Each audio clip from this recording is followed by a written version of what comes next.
This is the Night Wolf howling at you, and today we're going to be taking a look at the Turtles of Grayskull, Stealth Ninja Leonardo, the Kicking the Shell from the Shadows. He is part of the Masters of the Universe Teenage Mutant Ninja Turtles crossover line of figures.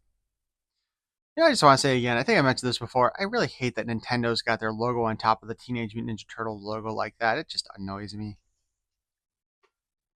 Even though this is a new version of Leonardo in this line, they are still using the image of the old Leonardo in the corner. Would have been kind of nice if they'd updated the box. Honestly, I think having different images on the top for each wave would have looked really nice.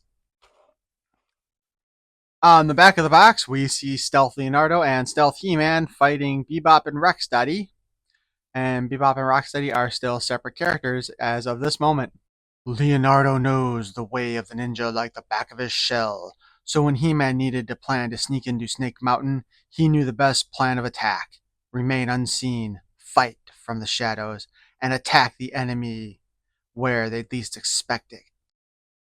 The only instruction here on the back is to place the shroud over his head, and it looks like the furry cape part that we've seen on almost every figure, and the hood are one piece in this case. As part of this wave, we have April O'Neil, the sorceress from Channel 6 News, Stealth Ninja Leonardo, kicking shell from the shadows, Hordak, the ruthless master of the ooze pit, and Stealth Ninja He-Man, by the ninja power of Grayskull.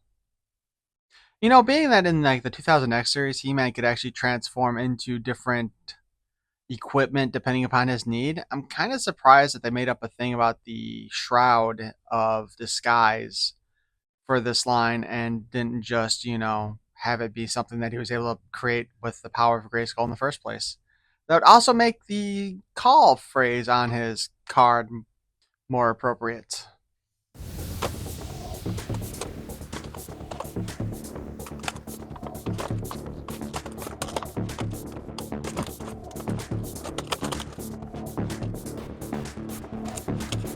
Our usual instruction sheet. The comic, which ended up getting welded into the plastic, so you can see the damage here on the side. He-Man in a half shell.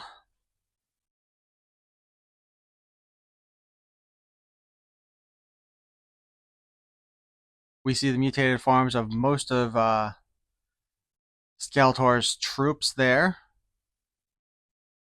Oh, I bet you that's supposed to be Webstore and not Mossman up there.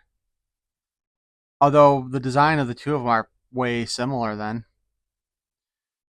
Of course, Shredder and Hordak are conspiring behind the backs of Krang and Skeletor. We also see Bebop and Rocksteady getting ready to mutate Too Bad, which brings back the idea of, did Bebop and Rocksteady end up merging with Too Bad, and that's how they ended up that way?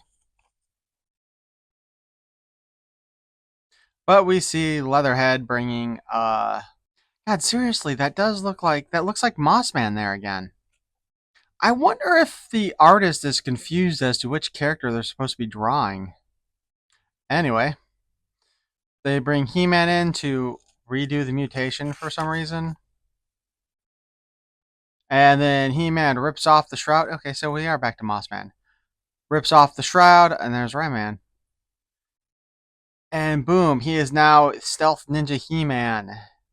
And he uses the power of Grayskull to demutate everybody.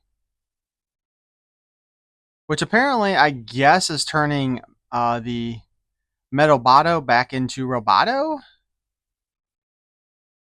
A fight ensues as Leonardo pops out of nowhere with his own disguise, apparently as Leatherhead.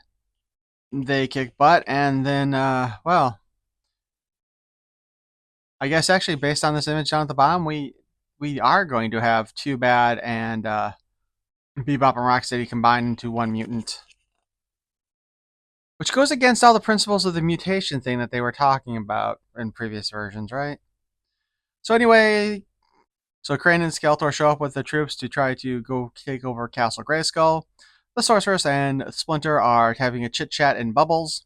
April O'Neil decides to create a distraction by interviewing Skeletor, making Skeletor the dumbest person in the world, or in Eternia at that moment in time. We've definitely got a lot dumber people on Earth. We see a fight ensue between our heroes and the villains, and we get our first look at 2 Bop Steady. Krang enlarges himself to go and attack the castle directly. And here we go. There's that figure again. If Mossman had been demutated, so Mossman's up here, it looks like, and he's also here on the villain side. So that is probably supposed to be Webstore, but he looks just like Mossman did, mutated.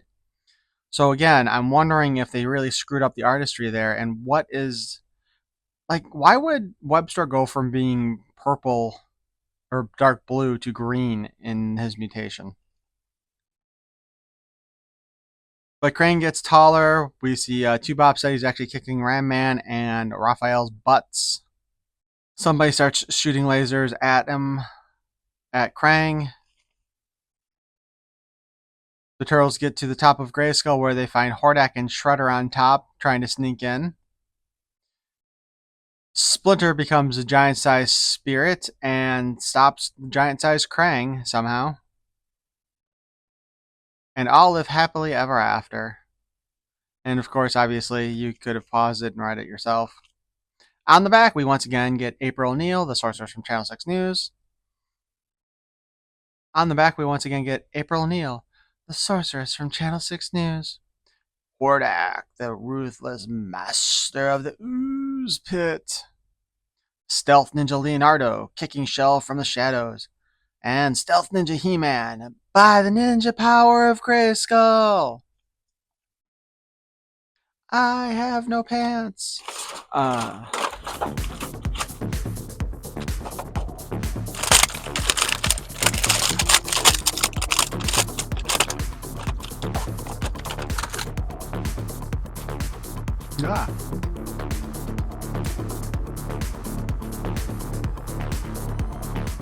Leonardo comes with 2 katanas. I would say this one is going to have to be heated up and straightened.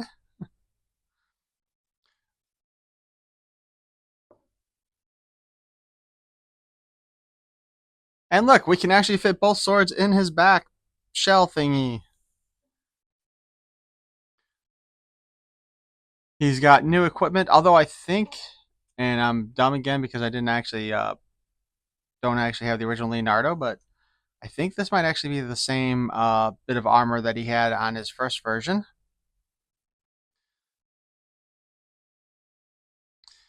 Leonardo's stealth form here is, well, I mean, why does he have all the keys on his belt? Overall, this Leonardo looks like he's much like the Stealth Ninja He-Man, going to end up being more of a display figure than a play figure. I imagine that a lot of this cloth here is going to interfere with his leg articulation.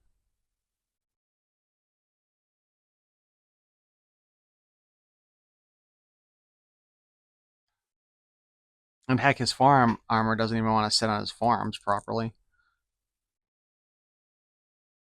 Alright. So the one bit of instruction that we had for him was that you can pull the shroud off of his head.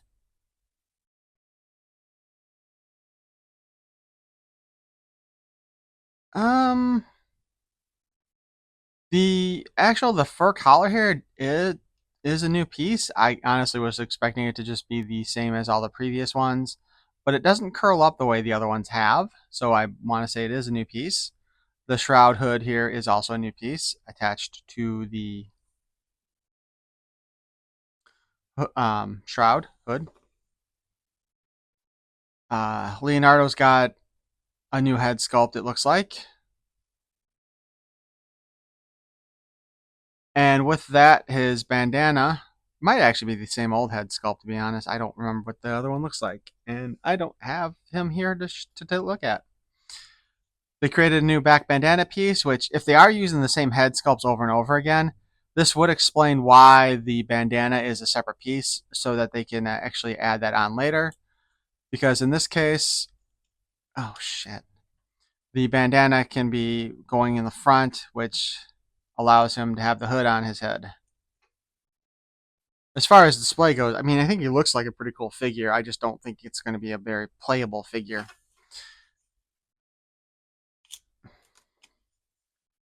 So anyway, articulation-wise, this should be fun, considering I think everything's going to interfere with everything in this case. His head is on a ball joint. We can spin the whole hood around if we want. But yeah, if we get rid of the hood, it's a lot easier to do that. However, as you may have noted, the bandana does get quite thoroughly in the way because of the way it's sculpted specifically to sit on his, Jesus.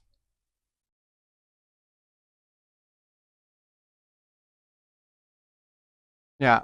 The way, because it's sculpted to fit on his in a specific manner, it does interfere quite a bit with, um, that looks ridiculous. It even affects the pose you can do for him, right? Because, like, all right, so we can kind of turn him sideways and it's not too out of it. But if he looks up, his bandana like flips up like a couple of dog ears. So that's kind of a poor design choice. That's why I'm saying this figure definitely seems more designed as a display piece than as a play piece. The arm can hinge up and down and spin around per normal. Uh, it will hit the shell if you keep it close, though the shell is not popping off on me. Single joint at the elbow. Very tight joint on this figure. Less than 90 degrees. The band is definitely getting caught in the elbow articulation. Spin at the waist, 360 all around. Nothing's interfering with that, at least. The hand, of course, has the pin joint, which gives us a spin, and the in and out articulation that most of the Masters of the Universe figures have for Origins. I imagine he can kick about that far wearing the skirt piece. Big time interference there, buddy. This is probably the first time a figure has been able to kick back further than kick front. So yeah, that's kind of an issue. We do have a single joint at the knee, about 90 degrees. Boot cut allows us to spin it all around. A pin and hinge gives us the ability to move the foot like that and spin it like that. As per normal, the shell comes off to become a shell shield. We can remove the skirt piece. It's kind of a shame they didn't actually color the belt here.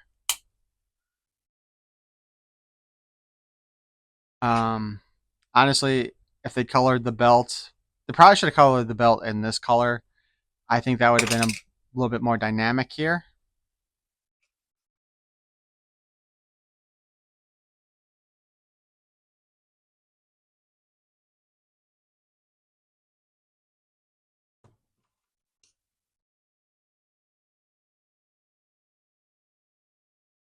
But we can have Leonardo holding his weapons like normal this way if we want. I guess I could have put him in his hands the other way too. But without the shroud, we can get the standard further kick on the front. And the side kick comes in as per normal, allowing us to get somebody in the torso.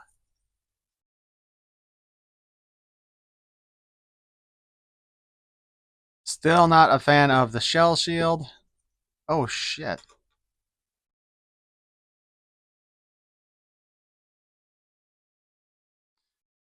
So I don't know if this came off of something or if it was already on there like that as a paint goober. But he's got the metallic silver paint on his hand there. I think it must have already been there because there's been nothing in his hand that should have caused that.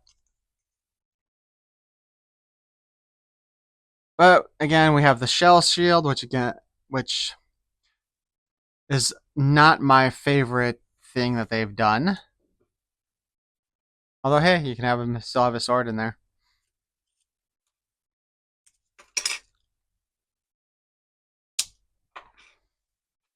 It always sounds like they're going to break when I take them apart. The back of the skirt piece just has the kind of like cloth of the back too.